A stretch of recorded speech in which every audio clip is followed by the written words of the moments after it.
बनारस म्हटलं की चाट हे आलंच. आम्ही पोचलो आहोत काशी चाट भंडार येथे. हे अतिशय व्हायरल स्पॉट आहे. इथे येऊन आम्ही ऑर्डर केलं टमाटर चाट, जे इथलं फार फेमस आहे.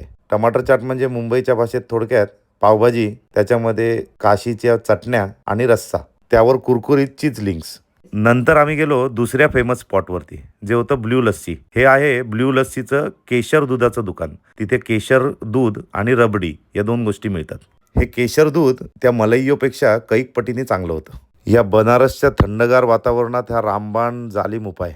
गरमागरम दूध कुल्हडमध्ये दिलेलं आणि त्यावर ही जाडसर अशी साय. त्या ब्लू लस्सीमध्ये येऊन पासपोर्ट साईज फोटो लावण्यापेक्षा ही एक मस्ट ट्राय जागा आहे. त्याच्याकडे मिळणारा हा दुसरा सुप्रसिद्ध पदार्थ, तो म्हणजे रबडी.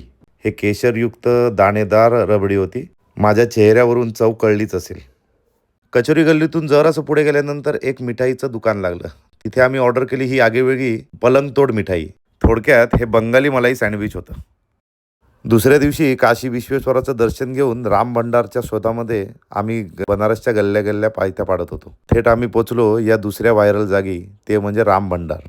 इथे मिळते बडीपुरी, भाजी आणि जिलेबी. पुरी फार खुसखुशीत होती, परंतु भाजी आणि जिलेबी फार सर्वसाधारण होतं. इथल्या प्रदीर्घ प्रतीक्षेनंतर मिळालेली ही डिश खाल्ल्यानंतर असं वाटलं की बिना व्हायरल जागी जर का आम्ही गेलो असतो तर आम्हाला एकंदरीत चव चांगली मिळाली असती. ही होती दुसरी मोस्ट व्हायरल जागा चाटसाठीची, ती म्हणजे दीना चाट भंडार. इथे आम्ही ऑर्डर केलं होतं टमाटर चाट. ज्यांना तिखट टमाटर चाट पाहिजे असेल त्यांनी दीना चाट भंडारला या, आणि ज्यांना गोडसर हवं असेल त्यांनी काशी चाट भंडारला जा. मला इकडचं टमाटर चाट फार चांगलं वाटलं. आणि हायपच करायचं असेल तर इथे मिळणारा हा गरमागरम रसरशीत गुलाबजाम हा अप्रतिमच होता. नंतर मागवलं आलू टिक्की चाट. हे फार सर्वसाधारणच होतं, त्यापेक्षा अतिशय चांगले आपल्या मुंबईतही मिळतात. आणि बनारसमध्ये हिवाळ्यात मिळणारा हा मोस्ट स्कॅम्ड पदार्थ मलाईयो, म्हणजे दुधाचा फेस. हे मलाईयो संपल्यानंतर त्यांच्याकडून एक थंडगार दूध मागून घ्यायचं. तेच अप्रतिम लागतं.